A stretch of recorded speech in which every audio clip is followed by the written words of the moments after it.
በኢትዮጵያ ውስጥ የምትገኙ የንግድ ባንኮች ካሁን በኋላ አደጋ ቢገጥማችሁ ኪሳራ ውስጥ ብትገቡ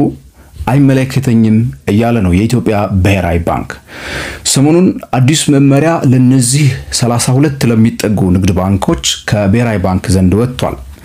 እናም በተለያዩ ምክንያቶች ለኪሳራ የምትዳረጉ ከሆነ የህዝብ ብር ሰብስባችሁ ያንን የህዝብ ብር ይዛችሁ ለውድቀት የምትዳረጉ ከሆነ እንዴት አድርጋችሁ ከዛ መቀመቆስ መውጣት እንደምትችሉ ራሳችሁ ማፓውት አድርጋችሁ ካርታውን ይዛችሁ እንድትመጡ ለዚያውም በ8 ወራት ብቻ ውስጥ ይህንን ማድረግ ማትችሉ ከሆነ ቅጣት ይዤ ጠብቃችኋለሁ ብሏቸዋል የኢትዮጵያው ብሔራዊ ባንክ። ታዲያ ይሄ እንደሌላው ጊዜ ዝም ብሎ የሚቀመጥ ቲዮሪ ወይ ደግሞ ፖሊሲ ነገር አይምሰላችሁ። እያንዳንዷን አቅጣጫ እንዴት አድርገው ከአደጋው መውጣት እንደሚችሉ የባንኪንግን ቢዝነስ በሚቀይር መልኩ የሚቀመጥ አዲስ ብሉፕሪንት ነው። የባንክ አመራር ብትሆኑ ወይ ደግሞ የባንክ ሼርሆልደር በባንክ ውስጥ የምትሰሩ ሰራተኞች ዲፖዚተሮች ተበዳሪዎች ብትሆኑ የዛሬው ይህ ቶፒክ እያንዳንዳችሁን በትንሹም ቢሆን የሚነካበት መንገድ አለና እስከ መጨረሻ ድረስ ይህንን ቪዲዮ እንድትከታተሉ ጋብዛችኋለሁ። ይህ ንጋት ፖስት ነው። ፋይናንስ ቢዝነስ እና ካፒታል ማርኬትን ሁሉ ጊዜ እናወራለን። ታዲያ ቻናሉን ሰብስክራይብ በሉ፣ ላይክ እና ሼር አድርጉ። አስተያየትና ጥያቄዎቻችሁን ካሁኑ ኮሜንት ሴክሽን ላይ ጻፉልን።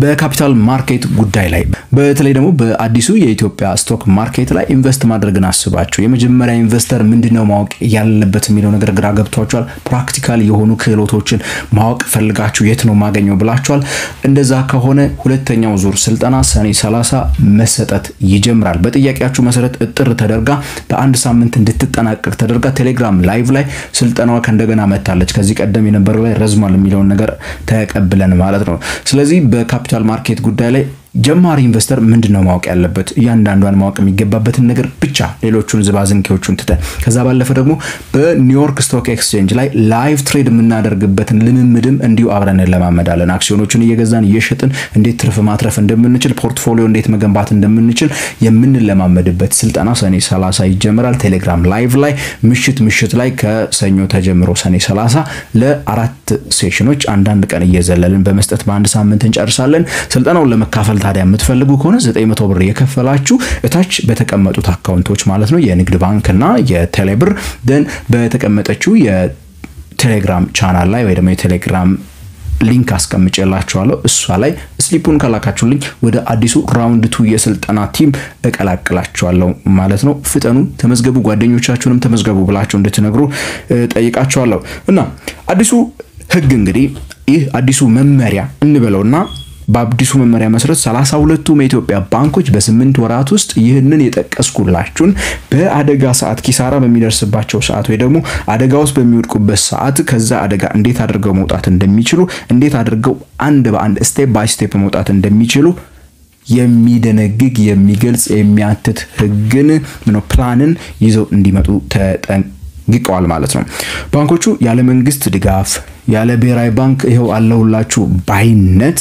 እንዴት አድርገው ነው በእንደዚህ አይነት ጊዜ አደጋዎችን መሻገር የሚችሉት የሚለው ነገር በግልጽ ማተት ይኖርባቸዋል ማለት ነው። ይህንን እቅድ ያላስገባ ቀደም እንደነገርኳችሁ ይቀጣል እስከ 100,000 ብር እንዲያውም ደግሞ በየአመቱ እያሻሻለ እያደሰ ያልመጣ ደግሞ ባንክ ሌላ ቅጣት ይጠብቀዋል ነው የተባለው። ለመሆኑ ይህ እቅድ ምን አይነት እቅድ ነው ምንድነው የሚይዘው የሚለው ነገር እንግዲህ ስንመለከት ቀደም እንዳልኳችሁ እንደ ካርታ ነው እንደ ብሉፕሪንት ነው። የሆነ ነገር ውስጥ ልክ ስትወድቁ እንዴት አድርጋችሁ ስቴፕ ባይ ስቴፕ ትወጣላችሁ ነው። ለምሳሌ የተለያዩ አይነት የኢኮኖሚ አደጋዎች በሚመጡበት ሰዓት ለምሳሌ ዋጋ ንረት፣ የወለድ ምጣኔ መዋዠቅ፣ የምንዛሬ ዋጋ መዋዠቅ፣ ኢኮኖሚ ውድቀት የሚመሳሰሉ ነገሮች ቢከሰቱ ለምሳሌ የአሜሪካን ዶላር ከብር አንፃር የሚገበያይበት ገንዘብ እንደምታውቁት ማለት በጣም እንትን እያለ እየሄደ ነው እየጨመረ እየሄደ ነው። እንደ አጋጣሚ እንበልና አብዛኛዎቹ ባንኮች ያላቸው ገንዘብ ላይ የሆነውን አወጣና አንድ ባንክ ብዙ ዶላር ገዛ። ዶላር ልክ በገዛበት ሳምንት የዶላር ዋጋ ቢወድቅስ እጁ ላይ ያለው ገንዘብ ዶላሩን የገዛበት ገንዘብ የደንበኞቹ ገንዘብ ነውና ያንን ገንዘብ የህዝብን ገንዘብ ያን በማድረጉ ኪሳራ ቢደርስበት ከዛ ኪሳራ እንዴት ነው መውጣት የሚችለው? ይሄ የማርኬት ኢኮኖሚው ላይ የሚመጡ መዋዠቆች ማለት ነው። የወለድ ምጣኔ እንዳጋጣሚ ቢወድቅ ለምሳሌ የወለድ ምጣኔ በቀነሰ ቁጥር ሰዎች ሌሎች ብድሮች ፍለጋ ነው የሚሄዱትና የወለድ ምጣኔ መዋዠቅ በራሱ ራሱን እየቻለ እንግዲህ ኢምፓክቶች አሉት የናሽናል ባንክ ሬቱን ማለት ነው እሱ ላይ ተመስርቶ የነዛ መዋዠቆች የሚያመጡበትን አደጋ እንዴት መቋቋም ይችላል እነዚህ ነገሮች ነው አንዱ ምን የሚያደርገው ስትረስ ቴስት ነው ምንለው እንግዲህ እንደዚህ አይነት ስትረሶች በሚከሰቱበት ሰዓት እንዴት መወጣት ይችላል የሚለው ይሄንን አንድ ማድረግ መቻል ያለበት ነው ይሄ ፕላን አንዱ ስትረስ ቴስቲንግ ነው የሚፈልገው ማለት ነው በሌላ መልኩ አዲስ የስራ ካፒታልን እንዴት ለማሰባሰብ እንዳቀደ ባንኩ ምን ማድረግ አለበት ለሚቀጥለው አመት አስቀድሞ አቅዶ ቁጭ ማድረግ አለበት በተለይ ደግሞ ለአደጋ ተጋላጭ የሆኑ ካፒታሎች ምንላቸው አለ ብዙ ጊዜ ሪስኪ የሚባሉ ካፒታሎች አሉ ካምፓኒዎች ካፒታል ብለው አስመዝግበዋቸው ይዟቸው ከመሄድ ውስጥ ኢቭን አንዳንዶቹ ደግሞ ጭራሽ ሆኖ ካፒታል ተብለው ሀብት ተብለው ጭራሽ ደግሞ አንዳንዶቹ ሀብት ተብለው እንደ ካፒታል ተይዘው ወደ ብር ለመቀየር የሚያስቸግሩ ወይ ደግሞ ምንም 10 ሳንቲም ብር ለካምፓኒው ለድርጅቱ ገንዘብ የማያስገቡ አሴቶች ወይ ደግሞ ካፒታል ይኖራል ባንኩ እንደዚህ አይነቶቹ ለመቀየር የሚደረገውን ጥረት በፕላን መልኩ ማስቀመጥ መቻል አለበት ከዛ ባለፈ ደግሞ ሌላ እቅዱ ምን ማካተት አለበት ካላችሁ ማለት ነው በመሳሌዎች ያስደገፍን እንሂድ ብዬ ነው ባለፉት 2 አመታት በጣም ስንቸገርባቸው የነበሩ ባንኮች ላይ ሄዳችሁ የራሳችሁን ገንዘብ ለማውጣት የምትቸገሩበትን ጊዜ መቼስ ታስታውሳላችሁና ቅርንጫፎች ላይ ሄዳችሁ 10,000 ብር አወጡልኝ ብላችሁ ጠይቋቸው የለንም የሚሏችሁ የሊኩዊዲቲ ችግር እንዴት አድርጎ ነው መውጣት የሚችለው ባንኩ እንደዚህ አይነት ነገሮች ቢገጥሙት የሚለው ነገር እዳዎች ላይ ለምሳሌ ዴት ካለበት ካምፓኒው ባንኩ አሁን እኛ ሀገር ያሉ ባንኮች አንዳንድ ባንኮች ኢቭን ከውጭ ሀገራት ባንኮች ገንዘብ እንደሚበደሩ አቃለሁ አንዳንድ ኢትዮጵያ ውስጥ ያሉ ባንኮች ከአፍሪካ አይ ቲንክ ትሬድ እና ምናምን ባንክ ወር ከሌሎችም ጥቂት ሚሊዮን ዶላሮችን የተበደሩ አሉ ያንን ገንዘብ ለምሳሌ ኢን ኬዝ ኦፍ ችግር በሚመጣበት ሰዓት እንዴት ነው ሪኔጎሺየት ማድረግ የምንችለው ስትራቴጂዎች ማስቀመጥ መቻል አለባችሁ ነው እንግዲህ የሚለው በሌላ መልኩ ደግሞ ውስጥ አሰራር ማስቀመጥ መቻል አለባቸው ለምሳሌ ይሄ የሴፍ ሊሚቶችን ማስቀመጥ ማለት ነው ትሪገር ዋርኒንግ የሚያደርጉ ወይ ደግሞ ትልቅ አደጋ እየመጣ ነው የሚል ቀድሞ ማሳየት የሚችሉ መተንበይ የሚያስችሉ ምልክቶችን ያስቀምጣሉ ለምሳሌ አንድ ግለሰብ የሆነ ቀን ተነስቶ መጥቶ በጣም ትልቅ ገንዘብ ከባንኩ ላይ ያለው ሰውዬ ብዙ ገንዘብ ቢያወጣ እንደምታውቁት ያ ባንክ የሊኩዊዲቲ ችግር ውስጥ ነው የሚገባው ማለት ነው ሶ ያ ነገር በሚመጣበት ሰዓት ምንድናቸው የሚወሰዱት እያንዳንዳቸው እርምጃዎች አክሽኖቹ ምንድናቸው እነዛ አክሽኖች ምንድነው ውጤታቸው ሊሆን ይችላል ብለን አስበን ያስቀምጥ ነው በቀላሉ ብሔራዊ ባንክ እያለ ያለው አስቀድማችሁ ገበያው ላይ የጦር ልምምድ አድርጉ እያለ ነው ሶ ባንኮቻችን የጦር ልምምድ ማድረግ መጀመር አለባቸው ከሚቀጥለው አመት ጀምሮ እያለ ነው ግን ለምን ይሄ ነገር ሁሉ ሆነ ብላችሁ ከጠየቃችሁኝ እንግዲህ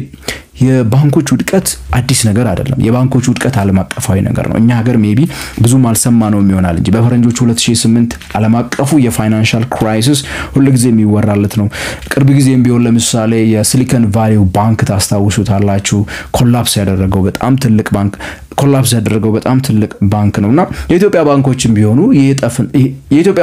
ቢሆኑ የጣፈንታ ላይደርሳቸው የሚችልበት ምንም አይነት የተለየ ድል የለም እንደ ሌሎች የፋይናንስ ተቋማት ከመሆናቸው አንፃር ማለት ነው ስለዚህ ወደዚህ መምጣት መቻል አለባቸው ባንኮቹ እነዚህ ነገሮች አስቀድመው ሊዘጋጁባቸው አስቀድመው መዘጋጀታቸው እንግዲህ በራሱ የራሱ ጥቅም ስላለው ማለት ነው እነዚህ ነገሮች ቅድመ መከላከል አደጋዎቹ ሳይደርሱ ቀድሞ የሚከላከሉበትን መንገዶች ስለሚያስቀምጡ በእነዚህ እቅዶች ውስጥ ከአደጋው የሚከለሉበትን መንገድ ያመጣል ተብሎ ይጠበቃል ይሄንን ያህል ምኑ ነው አደጋው ታዲያ ይሁሉ ምናወራው አደጋው የቱ ነው ምንድነው የምታወራው ካላችሁኝ እስቲ ትንሽ ደግሞ ስለ አደጋዎቹ እናውራ በዚህ ዘርፍ ላይ ያሉ አደጋዎች ማለት ነው አንደኛው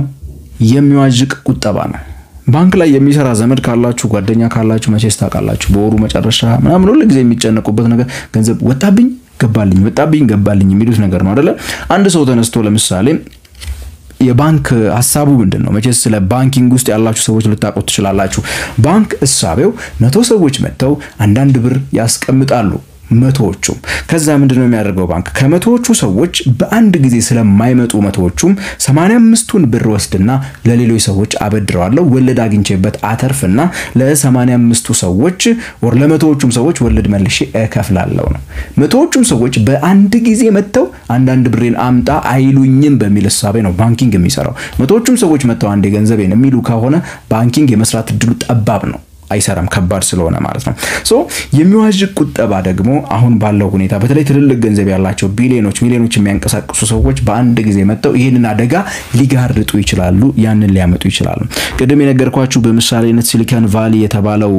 ቫሊ የነበረው ባንክ አንዱ ትልቁ የገጠመው ችግር እሱ ነው ያው ብቻ የተለያዩ ነገሮች ከሞርጌጅ ጋር ተያይዞ የሆነ ነገር ተፈጠረ እዛ ላይ በተፈጠረው ሁኔታ ዲፖዚተሮች እዛ ባንክ ላይ ገንዘብ አስቀምጠው የነበሩ ሰዎች በአንድ ጊዜ መጥተው ገንዘቤን ሲሉ ካምፓኒው ኮላፕስ አደረገ ማለት ነው ሌላው ደግሞ ብድር ያለ መመለስ አደጋ ነው ይሄ በተለይ ቀደም ባነሳውላችሁ ኢኮኖሚክ ሾኮች በደህንነት ሁኔታ አለመረጋጋት ሊሆን ይችላል በተለያየ መልኩ የኢኮኖሚ እንትን ከተቀዛቀዘ ነጋዴ ሰርቶ መክፈል የማይችል ከሆነ አልመልስ የሚችል ከሆነ ኤንፒኤል የሚጨምር ከሆነ እንግዲህ እና የተበላሸ ብድር ያደገ የሚመጣ ከሆነ ያንን ገንዘብ ማስመለስ የማይችሉ ከሆነ እነዚህ ሰዎች እንግዲህ የህዝብን ብር ይዘው አደጋ ውስጥ ገቡ ማለት ነው ሌላው ደግሞ በጣም ጥቂት ተበዳሪዎች ላይ መንጠልጠልም ሌላው ትልቁ አደጋ ነው የኛ ሀገር በጣም በዚህ የታወቀች ነች አይደለ የኢትዮጵያው የፋይናንሻል ስታቢሊቲ ሪፖርት 2023 ይመስለኛል ብሔራዊ ባንክ ያወጣው ላይ በኢትዮጵያ ውስጥ 400,000 ብቻ ተበዳሪ ነው ያለው ከዛ ሁሉ ሚሊዮን ገንዘብ አስቀማጭ ውስጥ ከ400,000 ደግሞ እንዲያው 1000ዎቹ 80 ምናምን በመቶ የሚሆነው የተበደሩት 1000 ተበዳሪዎች ነው ብሏል ያ ማለት ምን ማለት መሰላችሁ እነዚህ አካላት የሆነ ጊዜ አደጋ ቢደርስባቸው ቢዝነሳቸውን ቀጥ የሚያደርግ ነገር ቢፈጠር ባቸው ቢዝነሳቸው ከስራ ውጪ የሚሆንበት እድል ቢመጣ እነዚህ ባንኮች ተያይዘው ነው ገደል የሚገቡት ምክንያቱም ገንዘባቸው እንዳለ ያለው እነዚህ ጥቂት ሰዎች ላይ ነው ማለት ነው ሶ ዳይቨርሲፋይ የማድረግ ችግር አለ ይሄ ኮንሰንትሬሽን አንድ ቦታ ላይ ኮንሰንትሬት የማድረግ ችግር አለ ይሄም እንደ አንድ አደጋ ልትወስዱት ትችላላችሁ ማለት ነው እና ምን አገባኝ ካላችሁ በመልካም ጎኑ ለአብዛኛዎቻችን ታዲያ የራሱን የሆነ እንትን አለው ለምሳሌ ለቁጠባ ተጠቃሚው በተለይ መልካም ዜና ነው ምክንያቱም ገንዘባችሁን ሄዳችሁ ባንክ አስቀምጣችሁ ባንኮች እንደፈለጋቸው እንዳያደርጉት ያው በስመ ክሪኤቲቪቲ በስመ ሪስክ ወሳጅነት በስመ ቦልድ ቢዝነስ ማንነት የሰውን ብር ይዘው ሄደው ዝም ብለው በየቦታው እንዳያውሉት አትሊስት ሪስኮችን አስቀድመው እየተከላከሉ ገንዘባቸውን ዋይዝሊ ኢንቨስት እንዲያደርጉ እድሉን ይሰጣል ብዬ አምናለሁ ማለት ነው ባንኩም አደጋን ለመቋቋም ጥረት ያደርጋል የባንኪንግ ሲስተም ላይ የፋይናንስ ሲስተም ላይ ደግሞ ሰዎች በተለይ ለወደፊት እምነታቸው እንዲያድግ ያስችላል ብዬ ነው ማስበው ማለት ነው የባንክ አመራሩ ባለቤት ሰራተኛና በተለይ አብዛኛው ባንክ አካባቢ ያሉ ሰዎች እንግዲህ ሜቢ ስራ ሊበዛባቸው የሚችልበት እድል አለ ማለት ነው የተቋማቸውን አደጋ መለየት መቻል አለባቸው በአይቲ በፋይናንስ በተለያዩ ዘርፎች ለነዛ ምላሾች ማዘጋጀት ይኖርባቸዋል ማለት ነው በሌላ መልኩ ግን ቅድም እንዳወራሁት አደጋውን ለመከላከል ሲል ለምሳሌ ኮንሰንትሬሽን ሪስክን ለማስተካከል ሲል የሆነ ቦታ ላይ የሆኑ ባለሀብቶች ላይ የሆኑ ሰዎች ላይ ኮንሰንትሬት ያደረገ ባንክ ዳይቨርሲፋይ ወደ ማድረግ ይመጣል ማለት ነው እስካሁን ያላያቸው ነገር ግን ያላበደራቸው ቦታዎች ላይ ሄዶ የማበደር እድል ሊመጣ ይችላል ማለት ነው ሶ በዚህ መልኩም ገበያውን የማስፋት ዳይቨርሲፋይ የማድረግ ነጋዴውንም ኦር ደግሞ ግለሰቦችን እናንተን ሊጠቅም የሚችሉ ሌሎች ውሳኔዎችን ወደ መወሰን ሊያመጣው ይችላል ማለት ነው ይህ በብሔራዊ ባንክ ማንዴት የተደረገ አዲስ ባንኮቻችን ሙሉ በሙሉ በ8 ወራት ውስጥ አንድ ወር ኦልሞስት አልቋል ሰርተው እንዲያስረክቡ የተጠየቁት እቅድ ማለት ነው የዋር ጌም በሉት በዋናነት የጦር ልምምድ የሚመስል ዶክመንት አዘጋጅተው at the time of crisis እንዴት መውጣት እንደሚችሉ በግልጽ የሚያስቀምጡበት ነው የተወደዳችሁና የተከበራችሁ ተመልካቾቼ ታዲያ የካፒታል ማርኬት ስልጠናውን መመዝገብ እንዳትረሱ ፕራክቲካል የሆኑ ክህሎቶችን ከኔ ጋራ አብረን እንማራለን ቴሌግራም ላይ ላይቭ ማለት ነው ክፍያዎችን እየከፈላችሁ በታች በተቀመጡት ሊንኮች ላይ ማለት ነው ላኩ ስሊፖችን አድ እናደርጋችኋለን ይህን ቻናል እስካሁን ድረስ ሰብስክራይብ ካላደረጋችሁ ታዲያ የደወል ምልክቷን በማብራት ሰብስክራይብ እንድትሉ እንዲሁ እጋብዛችኋለሁ እስከ ቀጣይ ሳምንት በሌላ የፋይናንስ ፕሮግራም እስከንገናኝ ድረስ ቸር ያሰማን ብዬ የምሰናበታችሁ ከንጋት ፖስት ነኝ ገሜብራን ነኝ